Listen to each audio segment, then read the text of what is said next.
मैं Vishal Singh BCom e learning में आपका स्वागत करते हैं।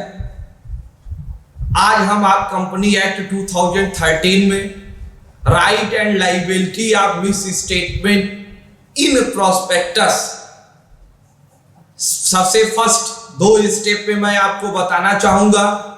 पहला मेरा है राइट अगेंस्ट दी कंपनी को इसके संबंध में प्रोस्पेक्टस में अगर कुछ मिस स्टेटमेंट है तो क्या अधिकार दिए गए हैं, फिर उनके क्या दायित्व बनते हैं।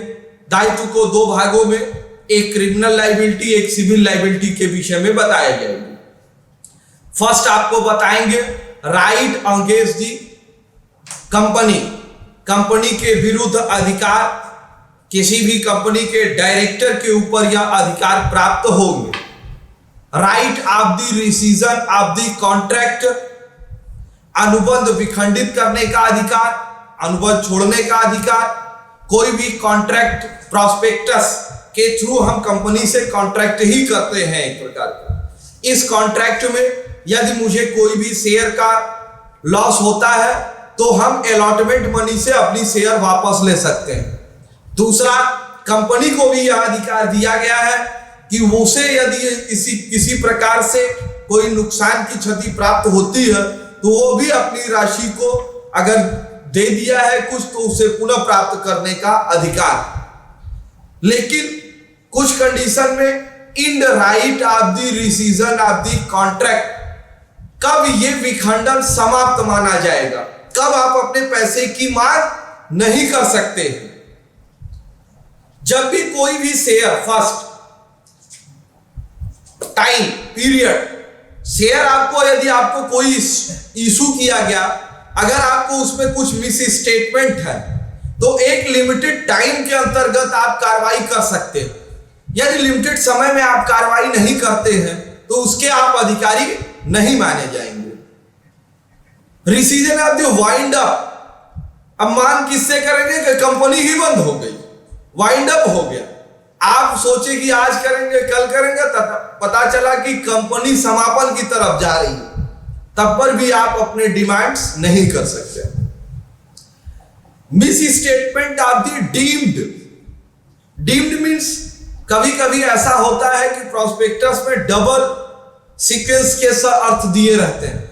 आपको समझ में आता है कि ये होना चाहिए और अगले के समझ में आता है कि ये होना चाहिए, तो आपको इसे क्लियर करना पड़ेगा। यदि आपके ऊपर साबित हुआ कि आपने जानबूझकर ऐसा किया तो इसके लिए यह टोटल लॉस हो जाएगा। डैमेज ऑफ द फ्रॉड, किसी कपट के लिए फ्रॉड अगर आपको होता है तो आप कंपनसेशन प्राप्त करने के टोटल राइट बनते हैं।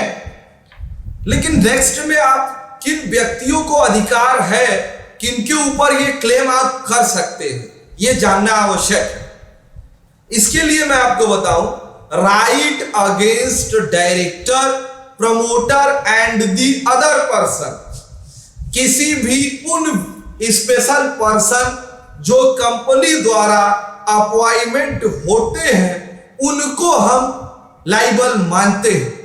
फर्स्ट, वो कंपनी का डायरेक्टर हो, वो कंपनी का प्रमोटर हो, वो कंपनी का एजेंट हो, मतलब उसके थ्रू उसे अपॉइंटमेंट किया गया है कि वह ऐसा कार्य कर सकता है, तो इनके ऊपर आप लाइबिलिटी, इनके ऊपर आप निम्न किन तरीकों टाइप से आप इनके ऊपर लाइबिलिटी बना सकते हैं, उत्तरदायित्व दे सकते हैं।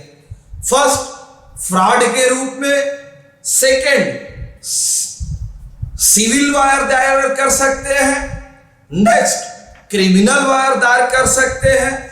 कंपनी एक्ट 2013 सेक्शन 27 के अंतर्गत निर्धारित सूचना न देने के आधार पर भी इनके ऊपर आप दायर कर सकते। यह तो मैंने आपको राइट के विषय में बताया। अब हम आपको बताना चाहेंगे लाइबिलिटीज। कंपनी के दो प्रकार के लाइबिलिटीज बनते हैं। फर्स्ट लाइबिलिटी बनता है सिविल लाइबिलिटीज, सेकेंड लाइबिलिटीज बनता है criminal liability. Civil liabilities company act 2013 section 35 के अंतर्गत सिविल लाइबिलिटीज का निर्धारण किया गया। सिविल लाइबिलिटीज कंपनी एक्ट के अंतर्गत प्रॉस्पेक्टस में ओमिशन हो, सब्जेक्ट मैटर में मिसलीडिंग हो, फ्रॉड हो, इसके लिए आपको लाइबिलिटी बनाया जा सकता है। उस एवरी पर्सन को लाइबिलिटी बनाया जा सकता है जिसके द्वारा प्रॉस्पेक्टस को इशू किया गया है। जो प्रॉस्पेक्टस का अधिकारी है, अभी मैंने आपको राइट ऑफ में बताया है, वह कौन हो सकता है? डायरेक्टर हो सकता है, प्रमोटर हो सकता है, एजेंट हो सकता है, या उसके द्वारा कोई ऑथराइज्ड पर्सन हो सकता है जिसके ऊपर आप सिविल वायर दाखिल कर सकते हैं। सिविल वायर दाखिल करने के लिए मैंने आपको बताया इन लोगों के ऊपर ही आप दाखिल कर सकते हैं। नेक्स्ट इंपॉर्टेंट चीज है criminal liabilities. Company act 2013 section 34 के अंतर्गत दिया गया है, जिसके अंतर्गत कोई भी कंपनी जानबूझकर प्रॉस्पेक्टस में अगर ऐसी कोई चीजें करती है तो आप उसके ऊपर क्रिमिनल वायर दायर कर सकते हैं। अधिकृत ऑथराइज्ड पर्सन के ऊपर हम पेनाल्टी भी दे सकते हैं, या कोर्ट आप नहीं दे सकते, कोर्ट का निर्धारण करेगी। आप कोर्ट जाएंगे, कोर्ट जैसा निर्णय देगा वो आप पेनाल्टी क्या दे सकती है? उसे अर्थदंड, कंपनसेशन, इकोनॉमिक पेनाल्टी, यदि जितने का आपको लॉस हुआ है उस लॉस का 3 गुना तक आपको कंपनसेशन प्राप्त हो सकता है। नेक्स्ट, अगर कंपनसेशन के अलावा 6 मंथ टू 10 ईयर, 6 वर्ष से अधिक 10 वर्ष तक आपको कारावास, जेल तक भी दे सकता है, या पेनाल्टी के साथ भी आपको जेल दोनों कर सकता है, या कोर्ट के ऊपर निर्भर है। आज आपने को मैंने right and liabilities of the miss statement prospectus की डिटेल बताई, पेनाल्टी भी बताया। आप किसी भी कंपनी का फंड राइजिंग लेना चाहते हैं, डिविडेंड्स प्राप्त करना चाहते हैं, प्रॉस्पेक्टस पूर्ण रूप से पढ़े, संतुष्ट हो तभी आप कोई कार्रवाई करें। आपसे मेरा विनम्र अनुरोध है कि मेरे इस चैनल को आपने देखा, इसके लिए मैं आपको धन्यवाद कहना चाहता हूं। ये एजुकेशन चैनल वी.कॉम लर्निंग को लाइक, सब्सक्राइब एंड शेयर करिए। Health is wealth. आप अपने स्वास्थ्य को बनाए रखिए।